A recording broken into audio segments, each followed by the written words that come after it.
మణిపూర్లో ప్రధాని నరేంద్ర మోదీ చేపట్టింది పిట్ స్టాప్ పర్యటన అని కాంగ్రెస్ మండిపడింది. ఇన్నేళ్లుగా హింస కొనసాగుతుంటే ప్రధాని కేవలం 3 గంటలు మాత్రమే మణిపూర్లో పర్యటించడం ఆ రాష్ట్ర ప్రజలను తీవ్రంగా అవమానపరచడమేనని దుయ్యబట్టింది.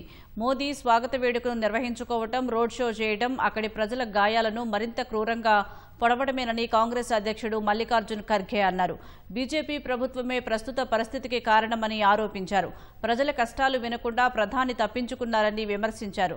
మోదీ రాజధర్మం ఏమైందని ప్రశ్నించారు. హింస మొదలైనప్పటి నుంచి 300 మంది బలికాగా 67,000 మంది నిరాశ్రయులయ్యారన్నారు. అప్పటి నుంచి మోదీ 46 సార్లు విదేశాలకు వెళ్లి వచ్చారని, కానీ మణిపూర్ ప్రజలను ఒక్కసారి కూడా పరామర్శించలేదని మండిపడ్డారు. మోదీ పర్యటన ఇప్పటికే ఆలస్యమైందని, చాలా కాలం క్రితమే సందర్శించి ఉండాల్సిందని కాంగ్రెస్ ఎంపీ ప్రియాంక గాంధీ అన్నారు. 2 ఏళ్ల తర్వాతైనా మోదీ పర్యటించడం సంతోషకరం అని ప్రియాంక వ్యాఖ్యానించారు.